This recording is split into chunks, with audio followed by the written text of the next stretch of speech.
Good evening, everyone. Welcome to Open Dialogus. We have a show tonight where we're going to be discussing some very, very serious issues that have come up about the supply of vaccines and issues going into international relations from there, and the whole situation with the vaccine rollout. So I'm very, very pleased and, as always, delighted to have with us Roger Helmer. So, Roger, welcome to tonight's show. Thanks very much, Bill. Delighted to be here, as always. Well, we've got an interesting one tonight, Roger. So I'm going to start you off. So I know that, as always, if I may say so, you've got a lot of interesting views on this. But I hope I'm so. going to give you a few prompts to get you started. I'll leave prompts to keep me going too, probably. I very much doubt it, but we shall see.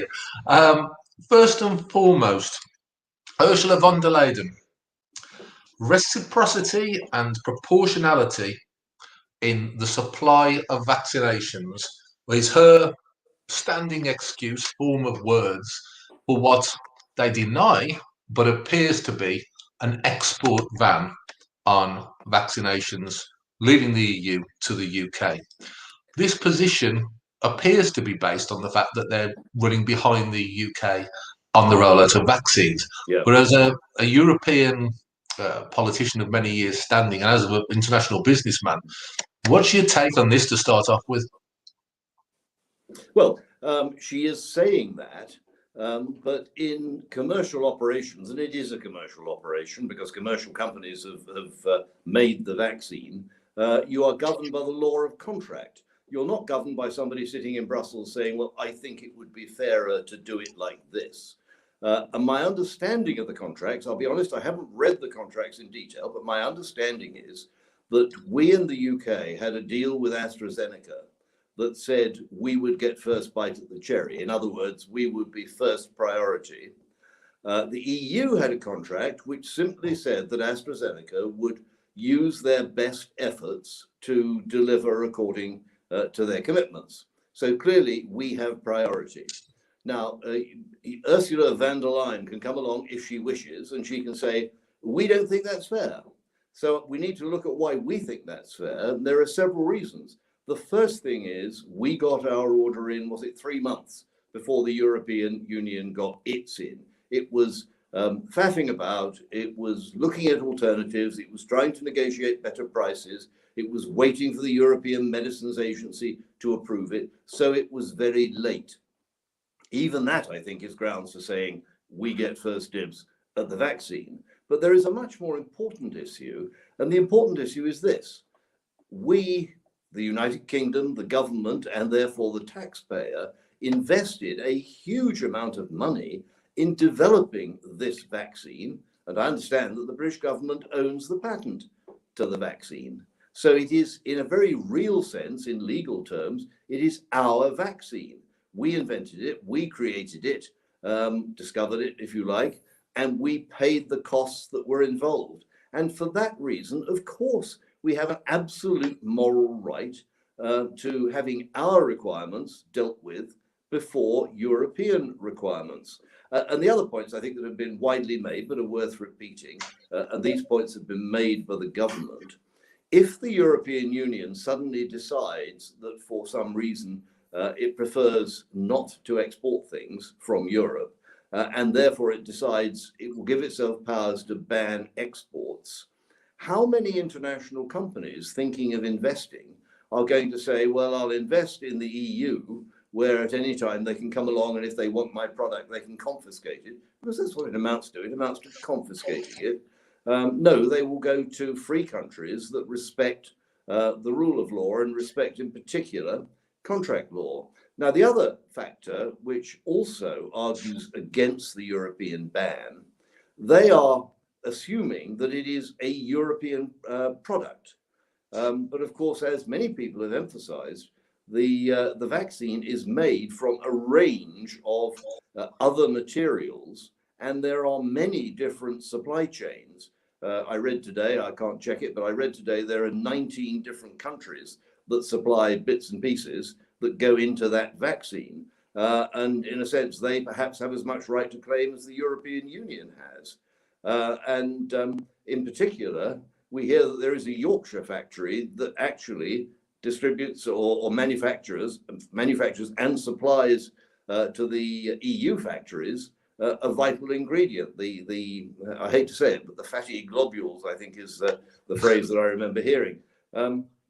So again, they are vulnerable. If they start putting blocks on vaccines, then other people who produce vaccines and other people who produce components for vaccines will say, oh, well, we can do this too. And the effect is to slow everybody down. If Europe says Britain can't have the vaccines and Britain says Europe can't have the components to make the vaccines, what is the result? We don't make any vaccines. And the vital thing now for Britain and Europe is to get vaccines made as fast as possible. So what Europe needs to do is to facilitate us getting what we're entitled to in the sure and certain knowledge that they will get second dibs at the production when we've got ours satisfied. They may not like that, but it's their fault for being slow, and it's their fault for not investing substantially in the development of a product. Well, yeah, and you raise a lot of interesting subjects there, and I made a few notes as you were speaking. And I can speak. I think it's interesting actually when we have this conversation because, as you've said yourself, you've had the vaccine, and I'm someone who's not over keen on having the vaccine, so I don't have any skin in the game on this one. But I can look at it from the point of view of the issues around the EU itself, and certainly in this segment of the programme, I think we can explore them a little bit. It does strike me that the EU is about levelling down. It's simply saying that, well, if countries ahead of us, that's totally unfair. We've all got to go at the lowest possible level to get this thing out, which isn't, I think, necessarily the most propitious way to go about things. But also, I think there's a fantastic opportunity, and you touched on it. And certainly, if I was in Boris Johnson's shoes, God forbid, I would be absolutely pushing the line now that you touched on there. That saying, well, look, if you've got a major pharmaceutical, vaccine, whatever project that you're looking at investing in big time, why not come to the UK to do it? Because we aren't going to put any political blocks. We're not going to level things down. You can invest in our country. You can bring all the education, the training, the skills that go into these projects to our country with absolute confidence that our country will never stand in your way. I think this is a massive opportunity. I think it fits very well with the global Britain narrative and our objective of engaging with the world. We will say to other countries, well, you can see why we wanted to leave the European Union. You can see why Europe is not a great place to invest. We are a great place to invest. And please come to us. But it does depend on us not blocking vaccines, which raises an interesting point, because there was a very good piece in the Telegraph yesterday, I think, Matthew Lynn, and he was referring to the American application of what they call smart sanctions. So in other words, we don't just say tit for tat, you stop our vaccines, we'll stop your components. We say, well, we are looking at a possible range of sanctions against French wine, let us say, and German cars.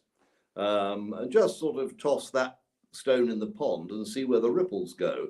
I mean, ultimately, I'd be content, well, not content, but I would rather do that than just let Europe get away with it. But Europe is being a bit like an athlete going to the Olympic Games and saying, this isn't fair. I'm in the 100 meters dash and there are 3 people ahead of me. They've got to slow down till I can catch up. Life isn't like that. Life is competitive. They've got to face up to that, and they've got to face up to the terrible mess they've made. And what they ought to be doing is scouring the world for anybody who makes vaccines. Indeed, I think that's happening, because the other thing that is developing that is quite fascinating, Europe started out by saying, look, guys, we're going to do this centrally. We are an enormous trading bloc. They used to say we're 500 million people. Now, of course, we've left, so they're 400 and something thousand people, but million people, but never mind. We're a big trading bloc. We can negotiate much better. And we're saying, no, we are flexible and we are nimble, and we got on with the job. And we backed what we thought was going to be a winner, and thank heaven we were right. And we can contrast those two situations, but it plays perfectly to the narrative of global Britain. It does mean we mustn't block vaccine exports. other targeted sanctions, and they wouldn't be blocking exports. We would just be saying, okay, you want to import French wine from the area where President Macron comes from, and so we're going to have a temporary 100% tariff on those until you change your minds. So it does create a huge opportunity for us, and yes, I think we should be pursuing it. And I hope that Boris will. Well, yeah, I mean, you raised sanctions, and I'm glad that you did, because this is something that I've been speaking about without a great deal of take up, and I can understand why. It's a delicate stage of sort of this post-separation period between the EU and the UK. But the EU, in my opinion, is acting as a rogue state. It's actually that bad with the things it's doing. Now, we always have to stand up to rogue states. We always have to make our mark. Now, you mentioned sanctions. One of the things that I was wondering about was that there are commitments to sending certain amounts of money to the EU in the divorce settlement, as it was called. And there are also arguments about how much of the money that went into the European investment funds that was spent was ours. I think I'd be looking at that. I think I'd be making, let's use the word, a threat that should we be subject to rogue state activity such as this, we will start to redraw the boundaries on exactly how much of our taxpayers' cash that they can get their grubby little hands on. I think that might focus the mind even more. I don't know what you think how effective that might be. Well, I think we made a great mistake by agreeing to pay that money. And there are a lot of people who've looked at it in more detail than I have, who take the view that even if we'd done it on the basis of applying to the International Court and arguing the case line by line with a group of accountants against their group of accountants, we would have come out with a conclusion that, okay, we might owe them some money, but it would be a lot less. But apparently we rolled over anything to buy their goodwill. So as always with Europe, you pay the money and you don't get the goodwill. I mean, do you remember Tony Blair? All those years ago, they were discussing the Common Agricultural Policy, and he wanted some money back. And the deal was, they wanted him to pay more money, I think it was. And he said, well, all right, we'll pay the more money that you want, but on the basis that you agree to reform the CAP. Well, of course, they said, yes, thank you, we'll take the money.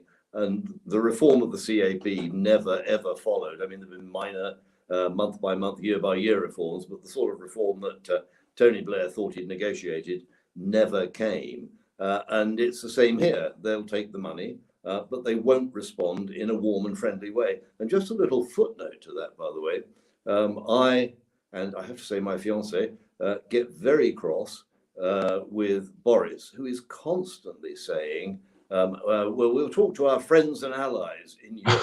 I mean, they are not behaving like friends and allies. And again, there was a very good piece by Dan Hannan over the weekend in the Sunday paper saying that if they're going to treat us as a hostile state, then we must respond in an appropriate way. We can't keep paying the money, calling them friends, hugging them close, while they are virtually spitting on us over this issue, over Northern Ireland, over immigration, which I dare say you may want to raise later in our chat. On all these issues, they're adopting a very hard line attitude, and yet they expect us just to roll over and pay the money and do what they say. There was a German MEP recently is reported as saying, well, if Britain thinks it's got contracts that give it first rights to the vaccine, then Britain ought to rewrite the contracts. And I must say, I retweeted that saying, yeah, while we're at it, we can rewrite the Northern Ireland Protocol too. Yeah, which I saw and did enjoy. I think it's probably no great surprise to anyone watching that when you and I get together, we perhaps don't consider the EU as an actor in good faith on most things, and that we're perhaps not the greatest of fans of the EU. But I think it's becoming increasingly clear now, and actually it's interesting that you see this on social media and other platforms where people who were once Remainers are now struggling to justify the behaviour of the EU. And as I see it, this and you're right about the situation with friends and allies. They are not friends; they are trading partners, and they are allies when it suits them, when there's a threat. And often it suits us to be allies to them in those cases. Back in the Soviet era and things like that, we needed people to stand on the barricades, so to speak. But this constant referral to them as friends and allies, surely this has to be reframed. And even the most pro-EU of people, I think, are starting to see a glimmer of light about this, because there isn't one iota of friendliness about how the EU is behaving. They are behaving. They used to refer to us as sort of being sort of kind of rogue state off their shore. Well, we've got a rogue state off our shore called the EU, and it is behaving in a completely deplorable manner.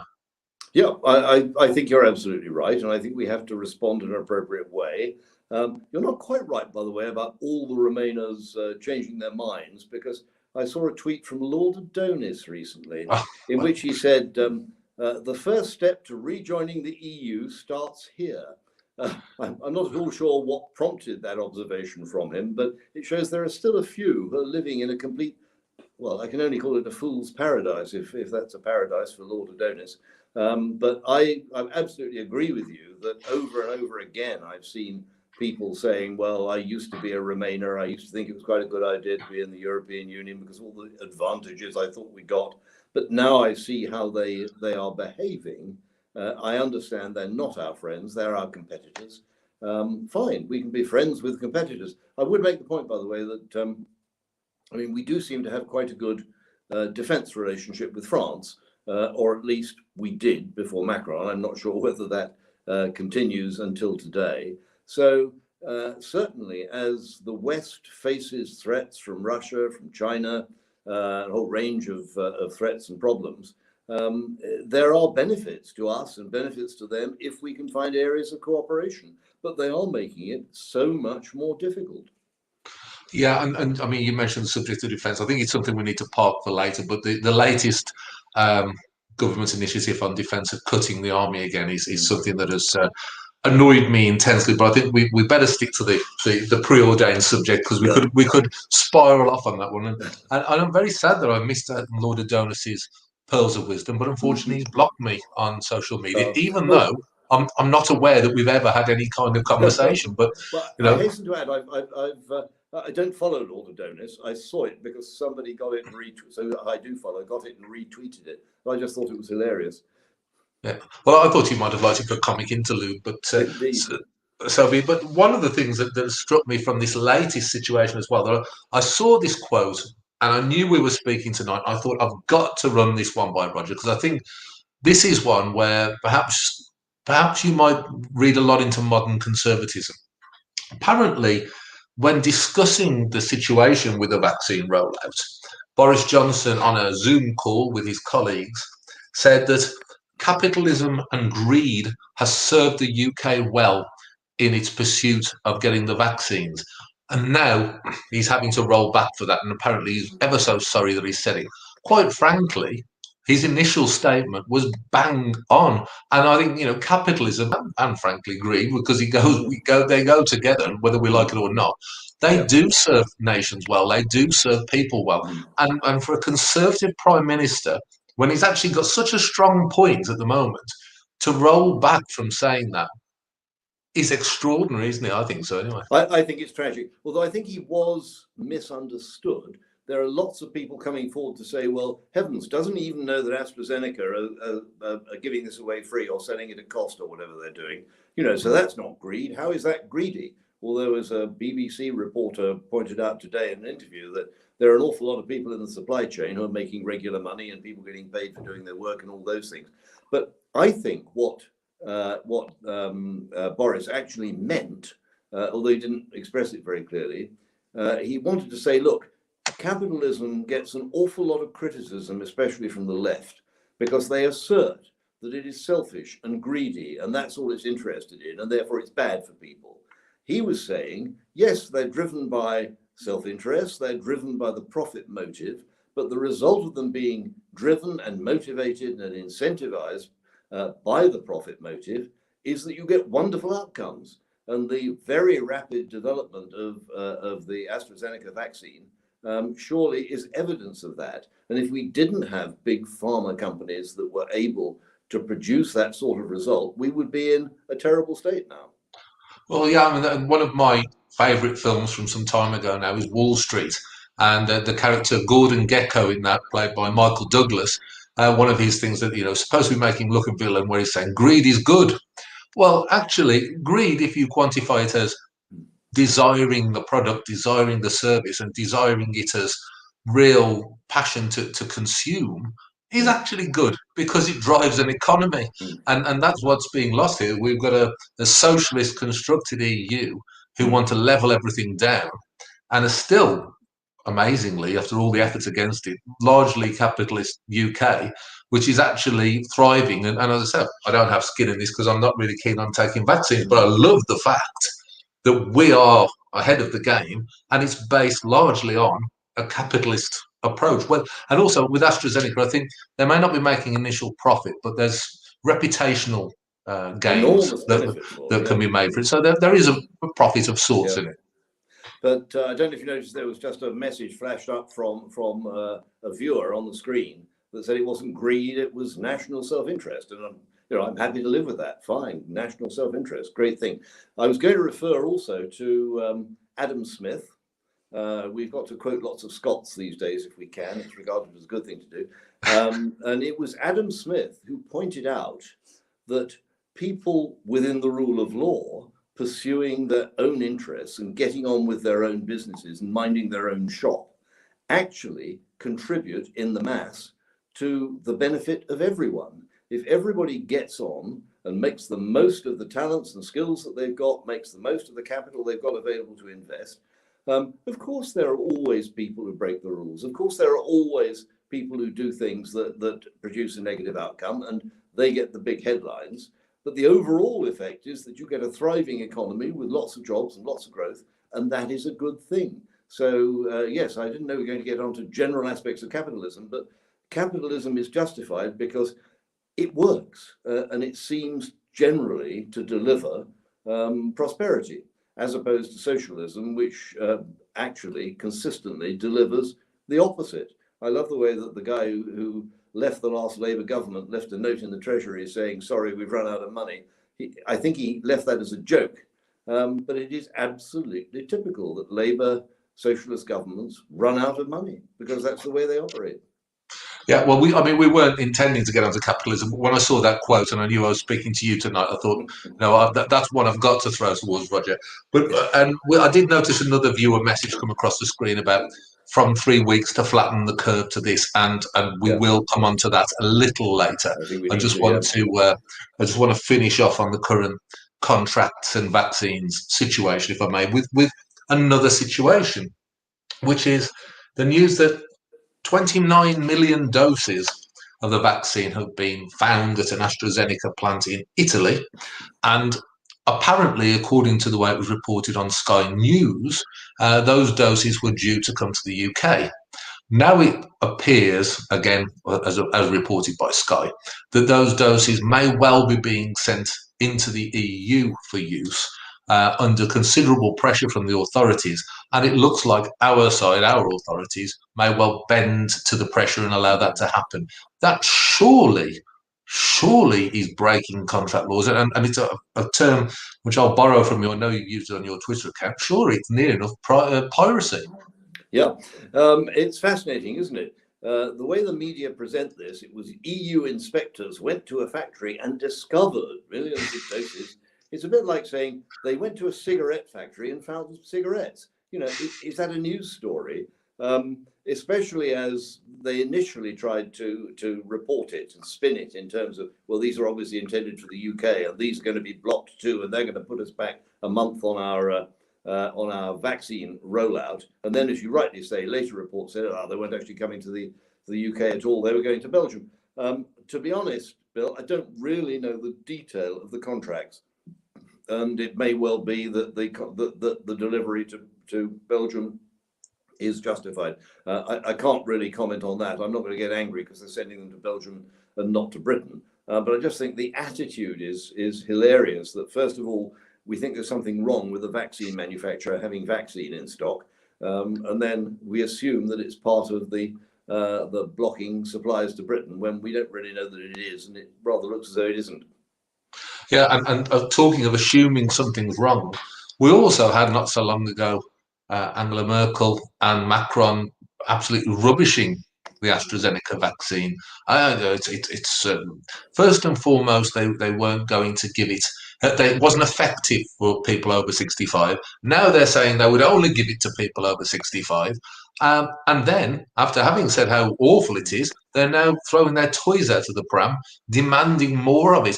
This confusion in the heart of Europe, as much as we may find it amusing and may take a little bit of pleasure in seeing them in this kind of situation. It's not really fair on the people of Europe, who obviously always have our maximum sympathy and support. And I think it's bizarre to see major world leaders changing their positions so dramatically in such a period of time. Was it just a fit of pique because the vaccine was doing so well, or is there something more to it?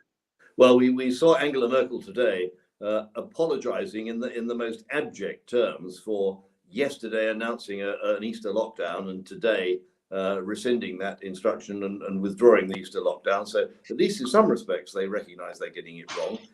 But you're right, this is absolutely bizarre. First, they say it's not effective for the over 65s. Then they say, well, it's okay, but we'll only give it to the over 55s. A complete reversal of the position. Then they say we're worried about it and we're going to stop using it because we think it causes blood clots. Then various medical agencies in Europe and America and so on say, no, it doesn't, and it's effective and it's safe.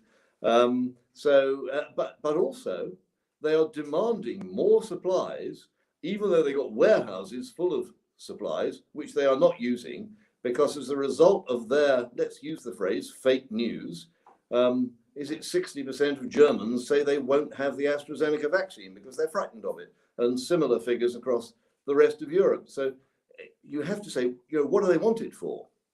Because they can't they can't persuade people to use it.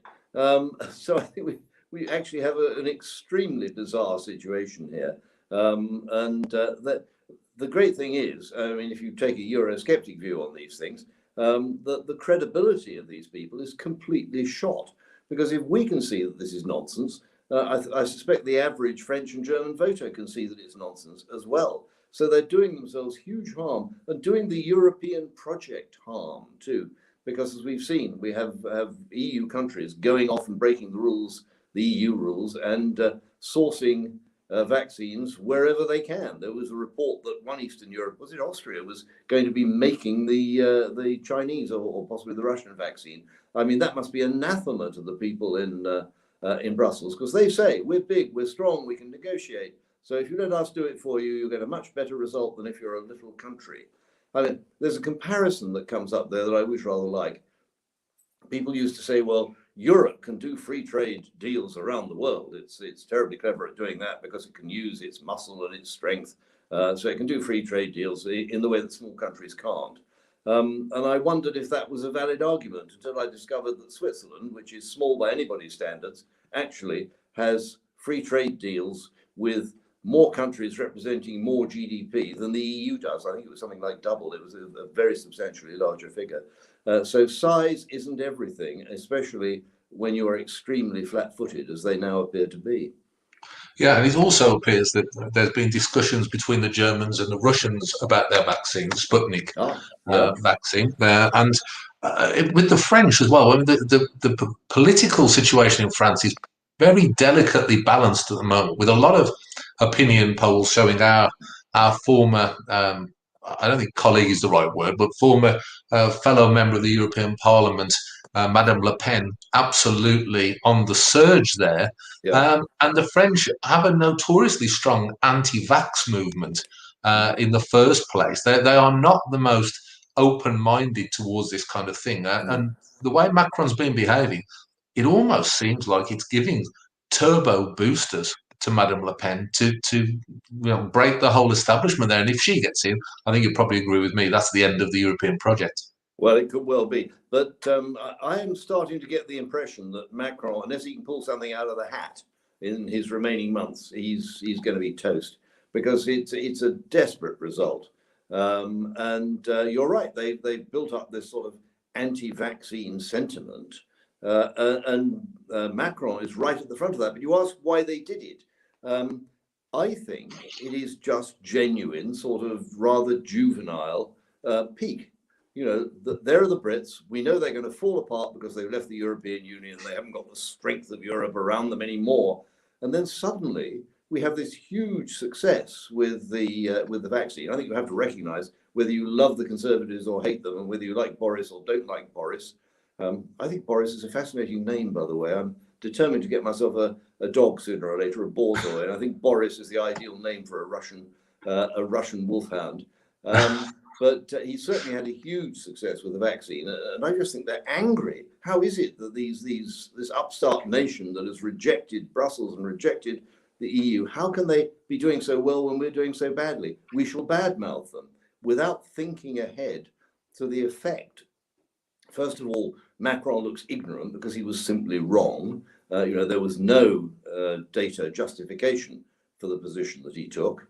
But secondly, the consequences of that in terms of public health, we can see now are appalling. But one thing we haven't touched on, of course, and it's terribly important, and that is the effect on the European economy.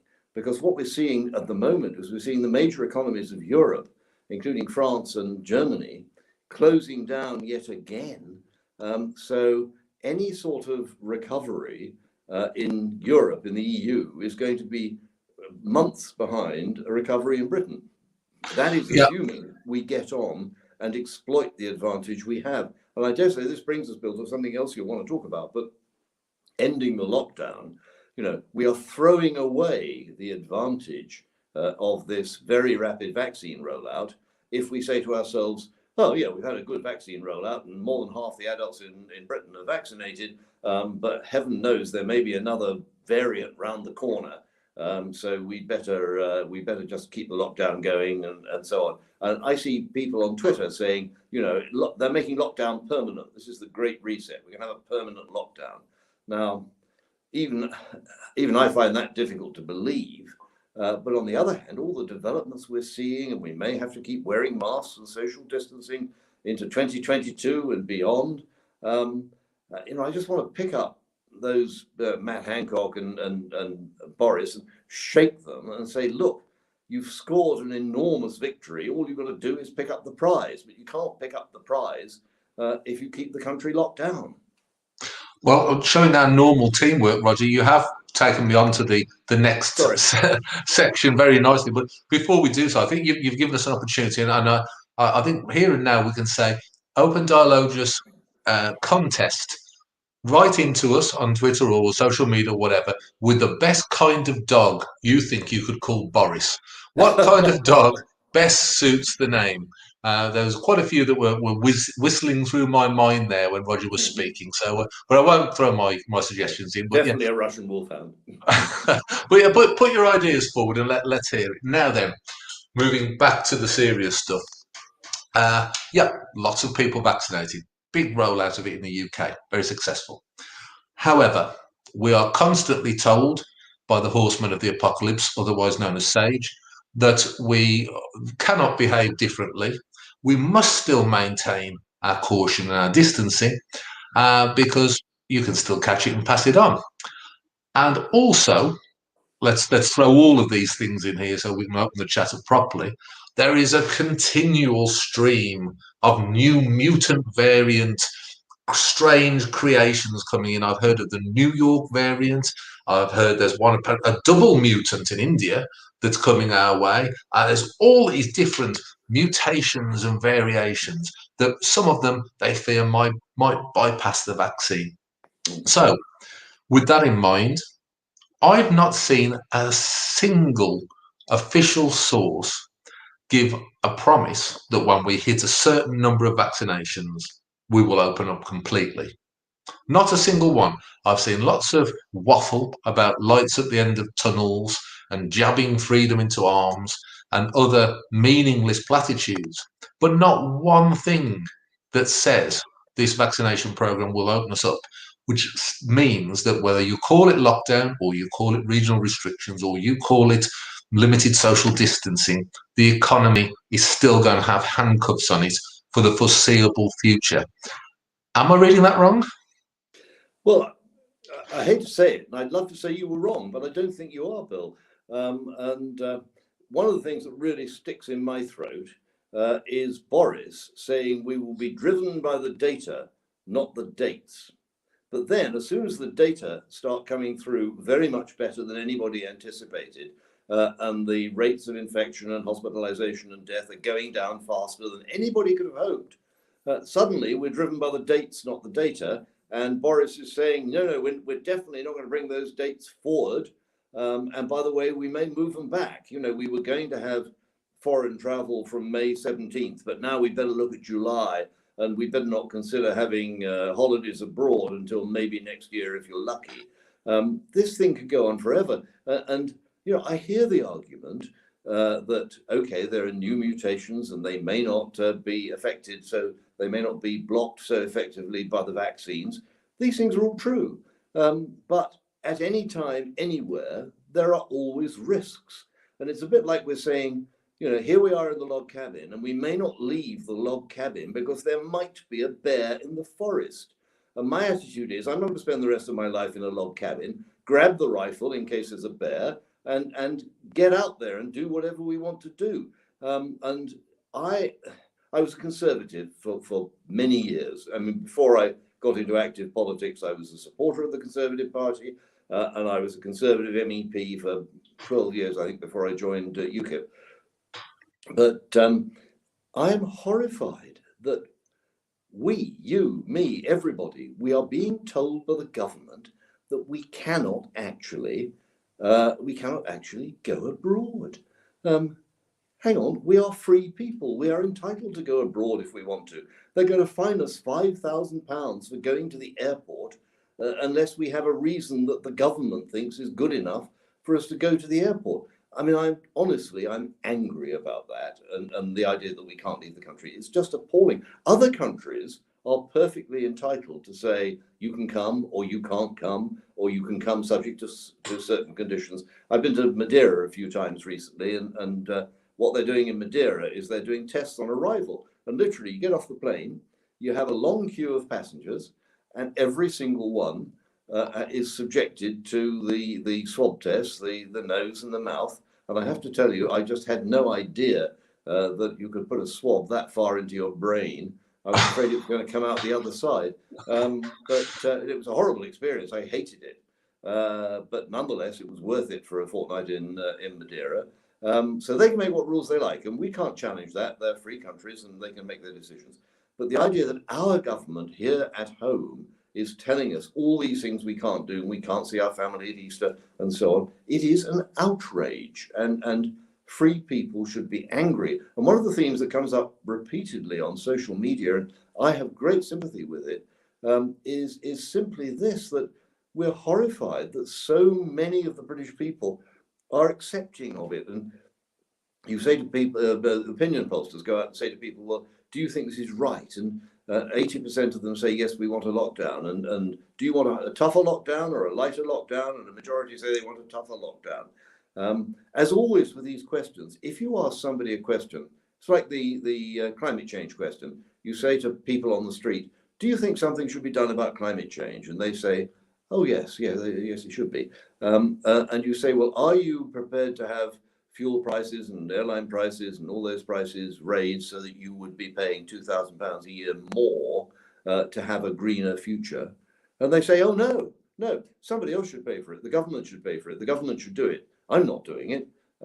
So again, with these things, questions about lockdown and so on, if you say, well, would you like another 3 months of lockdown? But the chances are your employer will go bust and you'll lose your job and you'll be unemployed. And if you're 50, your chances of getting another job before retirement age are pretty slim, honestly. How do you feel about that? And I think you get a rather different answer. Yeah, and I think much of this acceptance of the theft of our freedom has been due to the perception that people have gathered from government communications, and I include in that the mass media propaganda that gets churned out as well. I heard an excellent clip from Julia Hartley-Brewer's programme, I think it might have been today when it was on, where she had an expert on saying Well, vaccinations, it's a great thing. But in the case of COVID, it's going to take your chances of survival from 99.7% to 99.9%. Now, if you go down the street and talk to people about this, Mm. or if you listen to social media, they don't believe that it's anything like that higher chance of survival. They are convinced there is a plague running rampant through our country. It's Yeah, yeah, almost reminds me of the Edgar Allan Poe story, The Mask of the Red Death, where yeah. you're locked away inside, but outside all that reigns is plague and devastation. And they also still seem to believe there is a time limit on all this. They still seem to believe that it's only for a few more weeks. Oh, it's only a month. But what they're not picking up on, and then this is, I think, is an important point, is that when Whitty, I think it was interviewed earlier, he was saying we've got to get used to COVID. Now, when I hear that, and many other people hear that, I think, well, thank goodness for that. That means we can get back out there and treat it like a worse version of seasonal flu, Yeah. which I think the guy on Julia Hartley-Brew's show this morning was saying, yeah, it's sort of 300% more deadly than seasonal flu, but seasonal flu isn't that deadly, So, but we can take it that way. But I think what they actually mean is we have to get used to COVID restrictions, and if that is what is meant, then how can relatively small businesses, entertainment venues, hospitality, the lifeblood of millions of people working in this country, how can they ever get back to profitable work if we're forever lumbered with these restrictions? I despair for the hospitality industry. I think when we do finally get back to normality, if we do, we're going to find that half the pubs have gone, half the restaurants have gone, and there's going to be 2 million hospitality workers who are simply going to be out of a job. It's very clear now. Oh, yeah, in previous sessions like this, we often have, or we have had, Godfrey Bloom. And Godfrey Bloom, and I don't entirely agree about vaccines and the efficacy of vaccines, but he makes a very strong case that the deaths from COVID reported are grossly exaggerated. I believe they are grossly exaggerated because some of the people don't have COVID at all. Others were on the point of death from some other cause. Okay, and they had COVID when they died, but it doesn't mean they died of COVID. So I think we in this country uniquely are doing ourselves down by reporting an absolutely maximum inclusive figure, whereas I'm prepared to bet that people who are more aware of their tourist business, like Italy and Spain, will actually be doing their damnedest to minimize the figures so it doesn't look too bad. So I think we've done that. You have to say, why are we doing that? Why is the government presenting maximal figures? We've heard anecdotally there's pressure on doctors to add the word "and COVID" to death certificates of people who just died of cancer or something completely different. It can only be to build up the sense of panic amongst the population so that they accept the lockdown. And if you talk to the social scientists who were certainly advising the government before the lockdown, the real concern there was that the British people wouldn't stand for it, that they wouldn't be told they had to stay home, they wouldn't be told they couldn't go and see grandma in a care home and all those things. And the social scientists were surprised to find the reverse result, that in fact, a surprisingly large number of people were entirely relaxed about it. And so this really, really bugs me. Are they ever going to stop? And one of the conspiracy theories, and again, I'm not a conspiracy theory person, but so many of the facts on the ground are going in the same direction. And I'm hearing suggestions. Well, there are quite overt suggestions from political leaders who say things like, well, we've seen what a magnificent effort we can make against COVID. We now need to make a similar significant national effort against climate change. And even suggestions that, well, now we've shown that lockdowns work, we'll jolly well have lockdowns to prevent people traveling, prevent them from driving their cars, prevent them from burning petrol. We'll put taxes on long haul flights so that very few people can do that. Only rich people can go on long haul flights. I hope it's wrong. And I didn't really think governments behaved in that way. But if you want to believe the conspiracy theory, then all the things that are going on now would rather tend to suggest that the conspiracy theory has some validity to it. Yes, yes. Well, I don't like conspiracy theories either. I've spent most of my time when I was involved in politics trying to take a more rational approach to stop that. But the trouble is with the conspiracy theories, when they keep on being proved right, it's a Mm, little bit disconcerting. Um, and I think that's one of the issues we face here. Every dire situation that comes up, it's already been predicted by someone, and it seems to be ongoing. It's almost like a nation with Stockholm syndrome, who seem very happy to be led by the nose. And one of the things that's been said, one of our viewers put a note in saying that they believe we're going to get locked down again in October because furlough's been extended to September, ready to roll over into October. Now, I've heard this many times, and it has some credence to me. But what I can't understand is why, when by October we will have a huge number of people vaccinated, mm. why would they consider doing? I mean, as a businessman, well, let's divorce your political experience, but as a businessman, if you're in a country where every few months it shuts, you wouldn't want to invest any money in any business, would you? It's just a hiding to nothing. No, and the damage that it will do to the national debt, the fiscal position, just appalling. And I think, to his credit, Rishi Sunak is really arguing the case for getting back to work. One hears, if we don't know what goes on in cabinet, but you rather get that impression. But I'm very concerned about that. Now, I think one point that we ought to talk about is that this is coming out more and more. If you go back to the advice before this pandemic broke, there were planning documents by the British government about how to handle pandemics. There were planning documents by the World Health Organization. I don't usually call them in aid because I'm deeply suspicious of them, but in this case, I am calling them in aid because they happen to agree with me. And before the pandemic, the advice was to do a whole range of things, including protecting the vulnerable, fair enough, but not on any account to have a lockdown.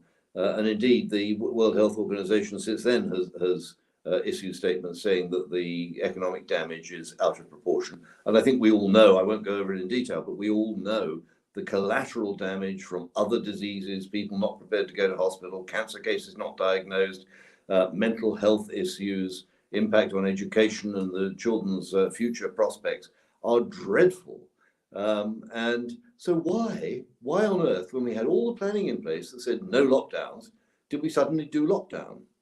And the suggestions I've seen, and they're perhaps credible, the Chinese did a lockdown and it sort of seemed to work a bit. I mean, they had a second wave too, but it seemed to work. So that was an argument for it. Other countries in Europe went in for a lockdown. And we've seen the criticism, for example, that the health supremo in Sweden got into because he was virtually the only holdout who said, well, if we in Sweden don't really fancy this hard lockdown, we'll give good advice to the public and we'll take it from there. But he was roundly criticized by his own people and by other people around Europe. So there was sort of peer pressure on the British government, looking at what was happening in France, Germany, Italy, Spain, all those countries, to say, well, if it's the accepted wisdom that we've got to have a lockdown, we better have a lockdown too. So we got into this situation where we had a lockdown. And I'm sorry, I keep quoting the newspaper, but a very good Philip Johnston article only today, making a very strong case that lockdowns don't do any good, and that particularly we should never have another lockdown. Now, we've heard Boris saying we're going to go slowly and steadily to get out of lockdown, but that will be final. We won't have another lockdown. Well, that's what he says now. He also said we flatten the sombrero in 3 weeks. Now, we've seen the Great Barrington Declaration. I'm sure most people who are watching us tonight will be familiar with that, where a group of very distinguished scientists and epidemiologists produced a report. It was called the Great Barrington Declaration because I think they wrote it there. But the point was pretty simple. If you distill it down, it said, yes, social distancing. I forget whether it said yes to masks or not, and there are big questions about masks. It said, protect the vulnerable. Of course, protect the vulnerable. And by the way, we did a lousy job of protecting care homes, but don't lock down, because lockdowns don't work. And more recently, there is a group in Britain which rejoices in the name of HART, H-A-R-T, Health Advisory and Recovery Team, who've produced a very good report. You may have seen the article by Lord Sumption a few days ago, saying that we overreacted to the pandemic. And the problem, which he pointed out, and these guys HART point out as well, is that when you've done something absolutely drastic that has cost fantastic amounts of money, and then you realize you made a mistake, what politician is going to come forward and say, well, I'm terribly sorry, but we've spent many billions of pounds on this. We now realize we didn't need to spend it. We now realize all those people are out of work and furloughed, all those businesses that are lost, all those pubs that are shut, needn't have been. There is an enormous pressure on them just to hang in there. Sumption calls it the sunk cost fallacy. It's the old argument, we spent so much money on Concorde, we have to finish it. And that's a daft argument. You ought to say, we are where we are.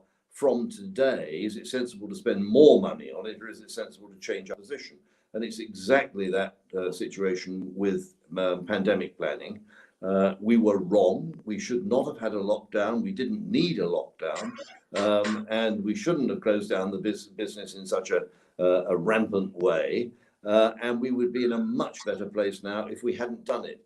But I strongly recommend anybody who's watching, and I think the website of the HART group is actually on the screen as we speak, and it's called An Overview of the Evidence. They summarize it in very strong terms, but they also list about 30 learned papers by very highly qualified people arguing all aspects of the case. Should we vaccinate children? Should we do this? And should we do that? Should we wear masks? All those issues are covered in great detail. It's worth reading and looking at the facts. And they've looked at the facts in detail. They've looked at the data. They conclude that lockdowns don't work. We shouldn't have done it, and we should never do it again. Yes, and the website has been going across the bottom of the screen, and please do look that up, everyone. I had a glance at it a while ago, and I share Roger's enthusiasm for that. You speak about children there, and we're coming to the last few minutes, so I want to just branch into this issue because it's actually worthy of more time than we're giving it. But the way children are being treated during this pandemic, and even now with some consideration of vaccinating children, when, to my knowledge, not a single child in the world has died of COVID. But also, if you've gone past a local school, you might notice teachers dressed as almost as Darth Vader, as they're so protected, kids being regimented into lines, parents having to stand outside, again, strictly regimented. And this feeling of almost that they're contagious, it goes to mental health as well as the loss of education. And we have a growing mental health crisis in this country, which is, when the figures start to be revealed, is going to be absolutely catastrophic. I care passionately about the economy, as you know, Roger, but this mental health situation, it's going to be much, much bigger, in my opinion, than the effects of COVID, because it is affecting tens of millions of people who have stress and anxiety, phobias being created, and children who by the million are almost being taught to fear personal contact and taught that they are somehow infectious themselves. Yes, you're going to kill Granny, aren't you? It is preposterous. The evidence, so far as I can see, is that transmission from children is very, very limited. It isn't true that no children have died, but merely a handful, and they had comorbidities. I think it's true that no otherwise healthy child has died from COVID, or if they have, it's an extremely tiny number. You look at the level of risk, and the reaction, the response is entirely disproportionate. And this wearing of masks for children, I mean, masks, there is very little evidence that masks halt transmission. They may actually increase the opportunity for transmission of diseases, because they will tell you that you should either have a reusable mask every day, a fresh, clean one, or if you have a fabric mask, you should have several and you should wash them regularly every day. How many people do? I think the great majority of people have a mask, they take it off when they don't need it, stuff it in a pocket, and it stays with them for weeks. The only circumstance I can see in which wearing a mask might be a good thing is if you have, let's say, a bad cough. Well, you check that it isn't COVID first, and if it's COVID, then you should certainly stay home. But if you've got a bad cough because you've got laryngitis or whatever, or a common cold, yes, because if you cough and sneeze in a public place, you do create very large quantities of aerosols, which will include, if you do happen to be infected with COVID, will include the COVID, virus. So I suppose in those circumstances, at least for the reassurance of others near you, there's no bad thing in wearing a mask. But generally, if you're not suffering from a severe cough or sneeze, it is really pointless. And to have children, you said looking like Darth Vader, they're all wearing masks. It must be psychologically damaging for them. The fact they haven't been able to associate with other children of the same age, small kids haven't been able to play, and so on and so forth. I think that is just desperate. And again, it's widening inequality.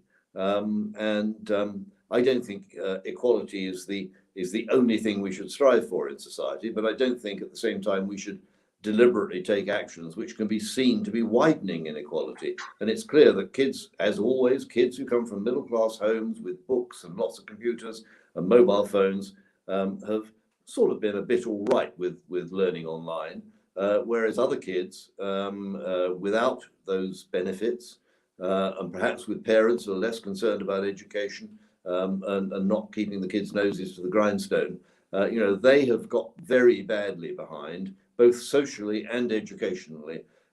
So I'm horrified by the idea of vaccinating children. I'm horrified by the idea of children in school wearing masks. Well, I have one mask that I wear when I have to, when I'm not allowed to enter a building. You might have seen me go off the picture because I want to demonstrate it to you, Roger. I think you'll enjoy it.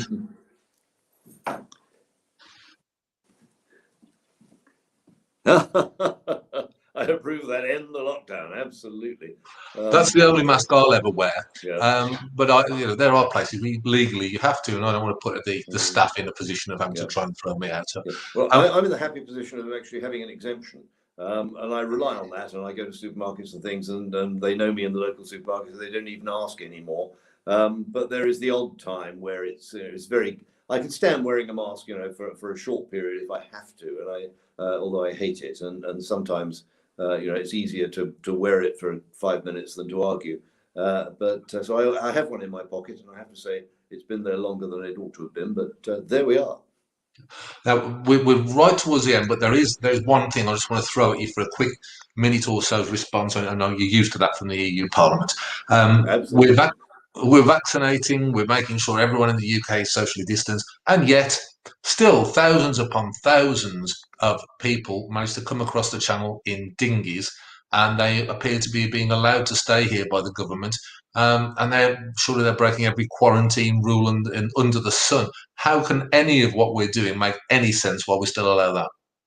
Well, it's absolutely daft, isn't it? And I think we all agree that it's daft, and Priti Patel agrees that it's daft. And I think that some of the action she's taking makes a lot of sense, and saying to people in advance, if you come illegally, we shall not consider you for asylum, go somewhere else. The problem really, and I don't myself see the way around this problem, is we say we'll deport them, but you can only deport people if there's another country that will accept them. And this, I think, all the way through has been a problem. But at the moment, I understand we're giving large sums of money to France to help them stop migrants coming, and they stop some, but they don't stop all of them by any means.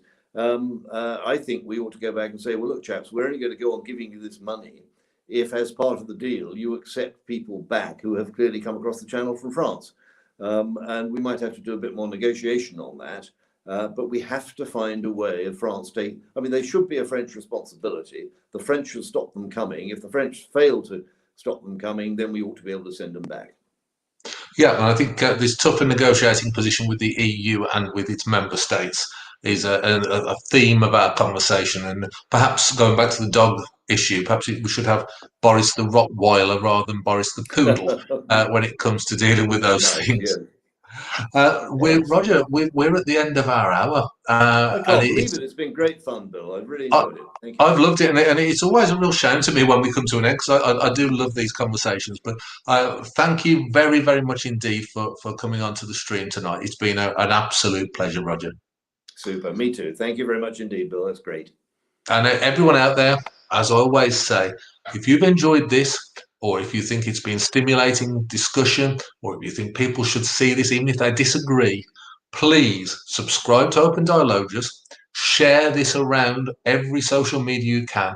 Help us to get these discussions and these arguments out there. So even if people think it's rubbish, even if people disagree, they have the opportunity to do so, and they aren't censored or listening to fake news on the mainstream media. This is your opportunity. So please do share us around. But from here, for now, from everyone at Open Dialogus, just want to say thank you for watching and have a very good evening. Good night.